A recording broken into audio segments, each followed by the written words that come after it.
Trabajé en una prisión en una zona remota al sur de Irak, a kilómetros de Qasr.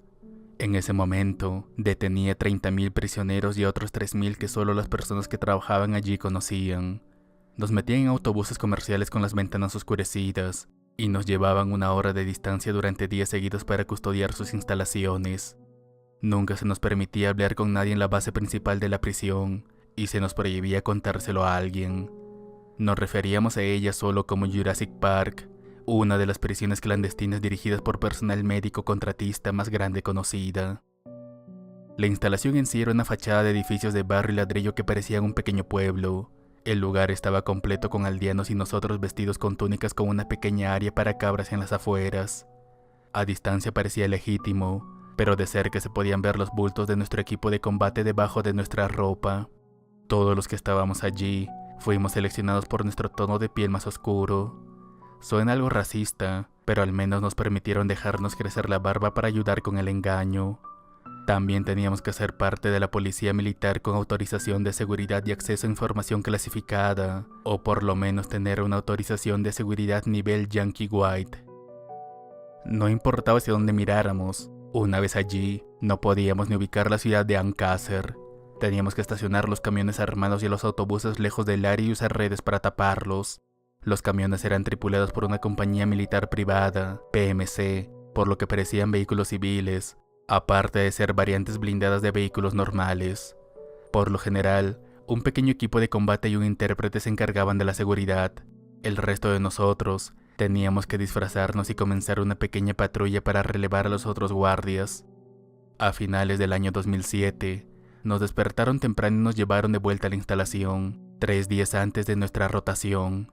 Obviamente nos quejamos por ello, pero aún así nos preparamos y nos dirigimos de vuelta a los autobuses. Por alguna razón, esta vez no habían autobuses, sino varios zombies de los más nuevos blindados que hayamos visto esperando por nosotros. Otra cosa extraña era que sus conductores iban en un grupo cerrado, lo cual es inusual para operaciones como esta, sin mencionar que ninguno nos dirigió la palabra durante todo el trayecto. Todo afuera estaba totalmente oscuro, pero aún así seguía siendo la primera vez que nos permitían ver hacia dónde íbamos. La razón, porque las ventanas de los zombies no estaban oscurecidas como las de los autobuses. He de decirles que no dejé de intentar orientarme, pero no pude ver mucho más allá de las pequeñas luces rojas del zombie delante mío, hasta que tras conducir un poco más de 1 hora, finalmente pude ver un brillo tenue en la distancia. Cuando nos acercamos, pude ver que en realidad se trataba de nuestra instalación en llamas. Nuestro teniente se comunicó con nosotros a través del sistema de comunicación y nos dijo que cualquier persona que no llevara puesto el equipo de protección con patrón de camuflaje del desierto estadounidense debía ser eliminada. Tras ello, los conductores de los zombies nos dijeron que bajáramos de los vehículos y que nos uniéramos con el grupo que ya nos estaba esperando detrás del LMTV. Uno por uno nos comenzaron a llamar por nuestro número de seguro social para hacernos entrega de nuestro propio equipo de protección. Todos comenzamos a vestirnos, cuando de pronto nos dijeron abruptamente que paráramos y sacáramos nuestras tarjetas de identificación militar, licencia de conducir o cualquier otra forma de identificación con foto que lleváramos encima o en nuestro equipo. Pequeños equipos de contratistas militares privados como por ejemplo Blackwater comenzaron a registrarnos, mientras que un tipo cortaba nuestra cinta con nuestro nombre. Una vez que terminaron, otro equipo se acercó a nosotros y trató de encontrar cualquier cosa que el primer equipo se hubiera dejado. Y por último, nuestros suboficiales hicieron lo mismo para ver si los 2 primeros habían dejado algo antes de dejarnos continuar. Luego los oficiales comenzaron a reunir a nuestros suboficiales para darles la orden de operaciones, y al resto de nosotros para decirnos que nos agrupemos alrededor de otro conjunto de LMTV, camiones blindados de suministros, y que empezáramos a descargar cajas llenas de munición, cargadores y dispositivos de visión nocturna mucho más nuevos de los que ya teníamos en nuestro equipo. Estos tenían un sistema de rieles que se acoplaba detrás de nuestra mira, para que pudiéramos llevar una máscara antigas y aún así disparar y ver en la oscuridad. Nos dijeron que tomáramos tantos cargadores como pudiéramos llevar y más en nuestras mochilas de asalto de 3 días. Luego nos llevaron a otra zona para calibrar nuestras armas en un pequeño campo de tiro improvisado. Ahí disparamos, calibramos y luego nos agrupamos nuevamente para escuchar cuál era nuestra misión: proporcionar seguridad a un equipo de contratistas y seguir todas y cada una de sus indicaciones, a menos que se trate de la toma de decisiones tácticas básicas en combate. Comenzamos a formar escuadras de 12 personas y luego nos dirigimos en equipos de fuego de aproximadamente 4 personas. Designamos quién se quedaría con el contratista, quién proporcionaría seguridad externa y quién se encargaría de registrar las habitaciones. Luego recibimos nuestras instrucciones a través de literalmente un mapa hecho de piedras y líneas en la tierra, sobre qué escuadras asaltarían en qué puntos de entrada. Salimos en tamaño de pelotón alrededor de 5 escuadras, mientras que el resto de nuestro equipo de seguridad normal nos proporcionó vigilancia extra con armas pesadas y francotiradores en el perímetro externo, una vez que comenzamos a limpiar sistemáticamente el pueblo y la instalación subyacente de la prisión. Después de todo eso, un equipo de 3 contratistas que llevaban trajes presurizados que empujaban el aire hacia afuera cuando se rasgaban, se unieron a mi equipo de fuego. Comenzamos a movernos hacia nuestro objetivo. Hasta allí todo transcurrió sin problemas. Establecimos un perímetro y reconocimos el área. Solo unos cuantos edificios aún estaban humeantes. La mayor parte del pueblo aún estaba intacta, pero aún así habían algunos cuerpos esparcidos. Aunque con las máscaras de gas y solo visión nocturna, nos fue difícil distinguir si eran insurgentes o los hombres a los que normalmente relevábamos. Había un pequeño faro infrarrojo parpadeante en la base de uno de los edificios más grandes, y nuestro equipo tenía como objetivo llegar allí para limpiar el lugar. Era casi imposible moverse con todo el equipo de protección puesto. Eso, combinado con el sudor acumulándose en mi máscara y la baja visibilidad, hizo que algo relativamente complicado fuera aún más difícil. Los equipos de fuego avanzaron hacia sus respectivas áreas, mientras que a nosotros nos tomó unos minutos más llegar al nuestro porque nuestro edificio se encontraba en el lado opuesto del pueblo. Avanzamos a saltos y tomamos posiciones. Yo estaba corriendo por ocupar nuestra siguiente posición, cuando de pronto me caí al suelo encima de un cuerpo. Su rostro estaba destrozado y su sangre salpicó mi máscara y mi traje. Me di cuenta de que llevaba una M4, lo que significaba que era un militar estadounidense, y habían casquillos y cargadores esparcidos a su alrededor. Supongo que perdí el equilibrio cuando mi pie golpeó los casquillos y, como canicas, me hicieron resbalar y perder el equilibrio. El tipo que estaba detrás de mí saltó y me levantó tirando mi mochila de asalto para ponerme de pie para que continuáramos. Podíamos escuchar disparos esporádicos de armas pequeñas pero en ráfagas controladas, lo que indicaba que los otros equipos estaban encontrando posición. Una vez que llegamos y nos agrupamos en nuestro edificio, esperamos a que el último equipo se colocara en su posición y detonamos 2 granadas cegadoras para señalar que todos los equipos encargados de registrar los edificios debían comenzar. Como buen soldado, cubrí mi área de responsabilidad a pesar de que a duras penas podía ver nada con el sudor irritándome los ojos y mi incapacidad para limpiar debido a mi máscara antigás. Como la cabeza de mi equipo de fuego, fui el primero en entrar al edificio con el resto siguiéndome muy de cerca. La primera habitación estaba despejada, así que me agrupé nuevamente junto a la siguiente puerta y esperé sentir ese golpecito en la espalda para saltar la siguiente habitación. Para este punto, mis ojos me ardían y realmente no podía ver nada.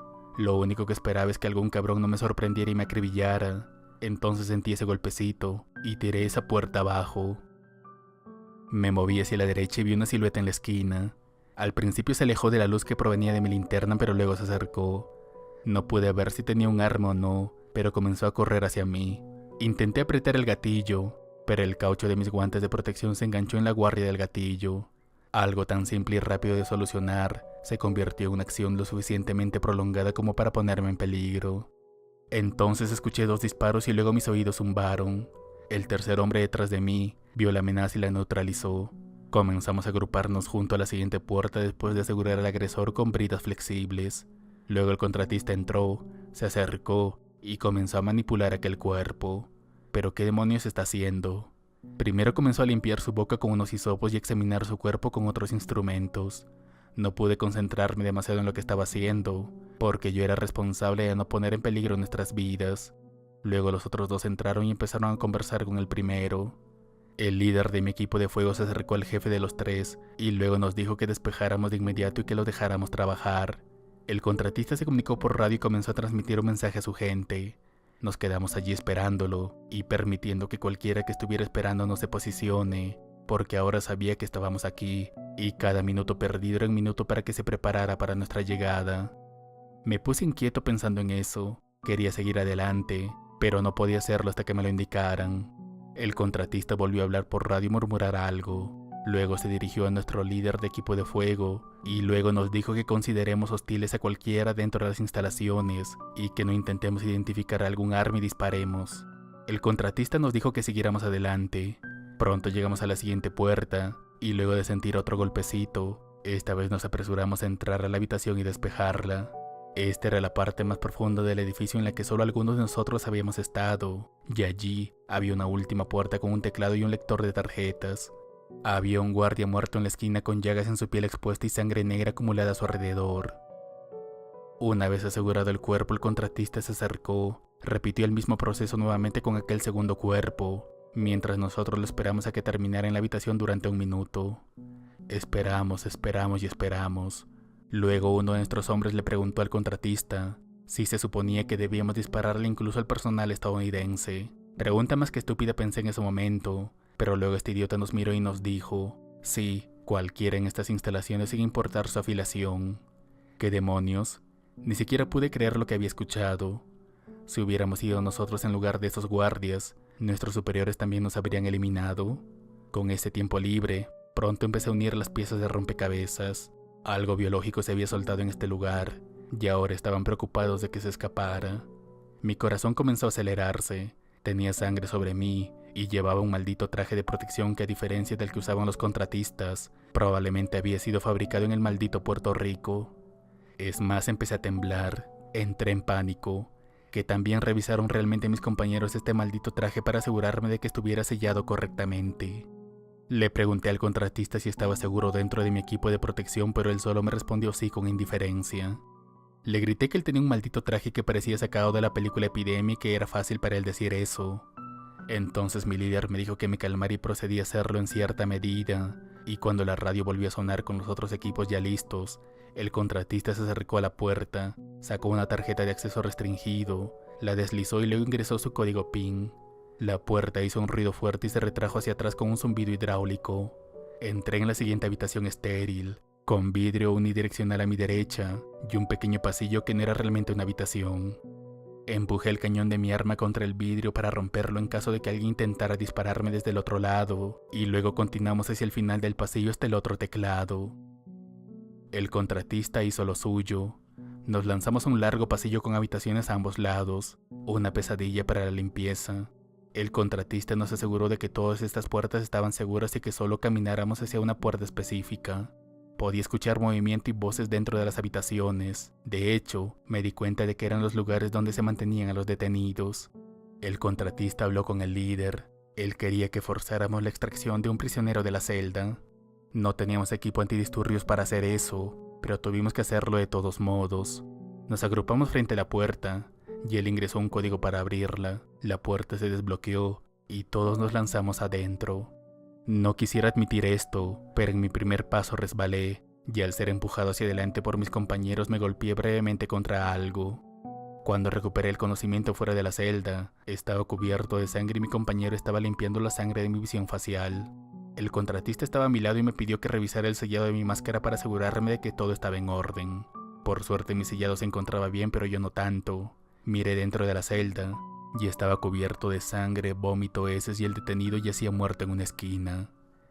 Escuché al contratista dirigirse a los otros dos. Les dijo que esperaba que lo encontraran aquí y que no tuviéramos que recorrer otra sección de la instalación.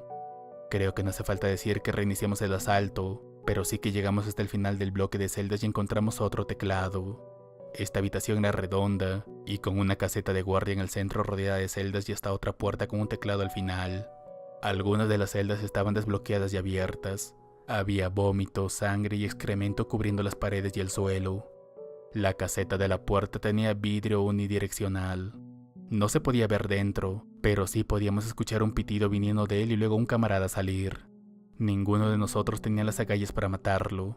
Primero comenzó a hablar de manera incoherente, pero luego tras ver al contratista se cayó de inmediato. El contratista estaba esperando que reaccionáramos. Yo estaba esperando que reaccionáramos, pero nadie reaccionó. Es más, bajé mi arma y miré al sargento en busca de orientación, pero él simplemente negó con la cabeza. El contratista pidió hablar con el sargento y los otros dos contratistas, mientras yo aproveché la oportunidad para preguntarle al tipo qué pasó. Le dije mi nombre y él me recordó como el cambio de turno. Me contó que hace 4 días, 5 de esos malditos subieron y les dijeron que había un motín en marcha y que los guardias del interior estaban siendo superados. Nos dijeron que no necesitábamos trajes como los de ellos y que solo era una precaución, pero nos mintieron, amigo. tenemos que salir de aquí. Al mirar sus ojos noté que los tenía rojos, su piel estaba amarilla y se frotaba el estómago a cada momento. Fue entonces cuando uno de mis compañeros se acercó a nosotros para hablar también con él. Él se volteó para recibirlo, mientras veía como la parte trasera de sus pantalones se encontraba cubierta de heces negras. Mi compañero le preguntó lo mismo que yo le había preguntado, pero mientras él le volvía a repetir lo que había dicho, paró, miró abruptamente al techo, volvió la cabeza rápidamente hacia adelante y vomitó sobre mi compañero, para luego volver a hablar de nuevo como si nada hubiera pasado. El guardia de los pantalones sucios entonces le dijo a mi compañero que se quitara la máscara para que pudiera ver su rostro. Mi compañero estaba en pánico tratando de limpiar su visión facial mientras estaba agachado sobre una rodilla. El guardia de los pantalones sucios entonces se acercó a él de nuevo ignorándome por completo, solo para volver a vomitar sobre él mientras intentaba alcanzar su máscara. Era algo tan surrealista de ver que tardé en reaccionar y golpearlo con la culata de mi arma. Empecé a forcejear con pantalones sucios mientras gritaba el sargento que tomara las esposas de plástico. Mis gritos eran ahogados por la máscara. Yo estaba encima de su pecho, pero él seguía intentando agarrar mi máscara y arrancármela. Cuando el sargento finalmente nos vio peleando, corrió hacia nosotros y con un movimiento veloz le puso las esposas.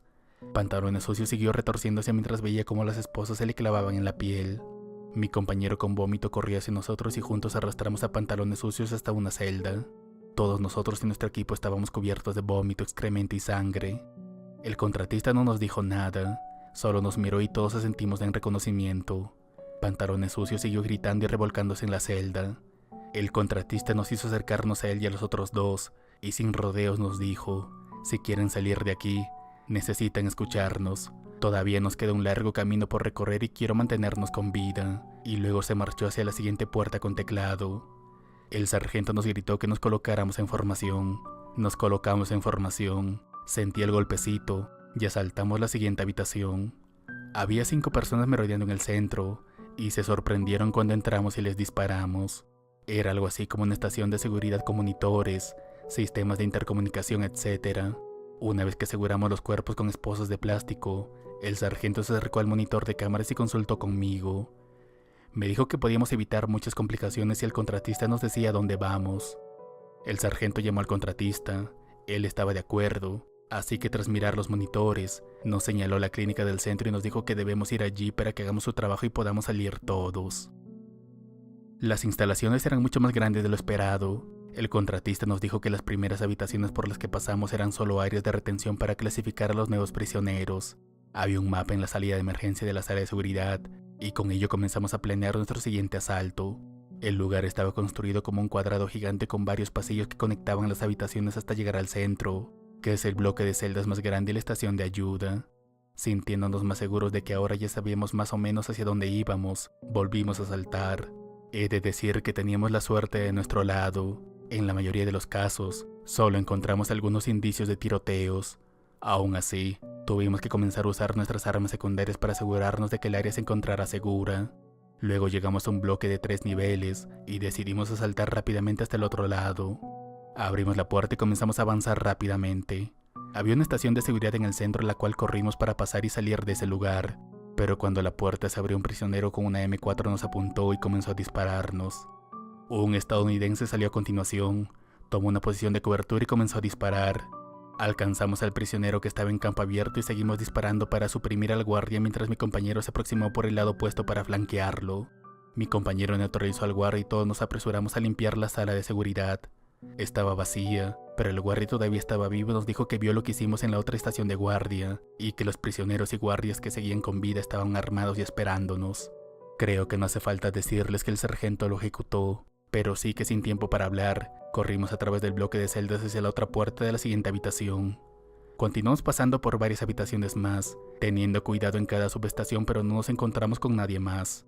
Llegamos a la clínica, la aseguramos y luego nos posicionamos defensivamente cerca de la entrada para proteger a los contratistas mientras hacían lo que fuera que debían hacer. Cuando terminaron, salieron con un prisionero esposado con flexiesposas. La ansiedad aumentó. Ahora teníamos que llevar a 4 personas mientras luchábamos contra una fuerza que conocía la distribución de la estructura. El prisionero no llevaba ropa protectora, pero tampoco parecía estar enfermo. Emprendimos el asalto a través del edificio.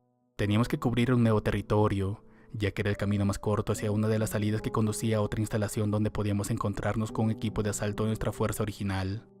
Comenzamos a correr por las habitaciones, tratando de ser cautelosos, pero también intentamos salir de allí lo más rápido posible. En cierto punto, nos encontramos con lo que parecía ser una emboscada. Los 3 que la prepararon estaban atrincherados detrás de muebles aleatorios, pero yo seguí corriendo por encima de los cuerpos, tratando de mantener mi arma a nivel de las barricadas. Pero cuando llegué a ellos todos estaban muertos, pero aún tenían sus armas, como si hubieran sucumbido a lo que todos estaban enfermos. Vómito, mierda, sangre negra. Pero algo nuevo con estos tipos era que parecía que sus abdominales se desgarraron por la presión de los fluidos internos, con órganos negros y con alguno de sus fluidos de un amarillo intenso. A medida que avanzábamos, nuestro sargento se quedó atrás. Entonces se detuvo, se quitó la máscara y vomitó. Cuando miré al contratista, él simplemente asintió con la cabeza. Su piel estaba amarillenta, tenía llagas agresivas en las mejillas y sus ojos tenían ese tinte rojo intenso tan característico. El sargento entonces sacó su M9 y se mató a sí mismo antes de que pudiéramos hacer algo. Ni siquiera pudimos despedirnos de él, solo seguimos corriendo hacia adelante esperando llegar a una puerta. Aún teníamos 3 habitaciones más por cubrir. El contratista entonces me llamó y me dijo que parara. Sabía hacia dónde se dirigía, así que le apunté con mi M4 y le dije que los mataría si no nos dejaban salir con ellos. Él me aseguró que no nos preocupáramos y me dijo que necesitábamos desviarnos ligeramente hacia la sala de descontaminación. Estaba demasiado cansado para preocuparme por ello y lo dejamos guiarnos. Llegamos a las habitaciones y rociaron la suciedad de nuestros trajes. Por suerte nada sucedió y todos nos reunimos en lo que él llama una sala limpia para esperar a que mis otros 3 chicos terminaran su proceso de descontaminación. Comencé a ponerme mi equipo de nuevo sin prestar mucha atención. Entonces escuché un par de disparos en rápida sucesión y vi como el contratista había matado a sus otros 2 compañeros y me apuntaba con un arma. Me dijo que podía sacarme de allí, pero que necesitaba protegerlo hasta que llegáramos afuera.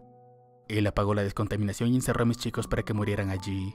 Me hizo ponerme uno de los trajes de los técnicos en lugar de mi equipo original, y luego me llevó no a la puerta por la que luchamos en llegar, sino a un ascensor.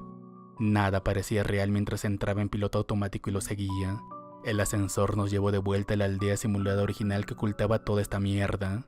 Allí me reuní con aquel elemento de seguridad original, esperando que no me reconocieran a través de la máscara facial. Un helicóptero nos llevó a otro lado de la frontera hasta una base aérea, y luego fui contrabandeado fuera del país y de regreso a Estados Unidos.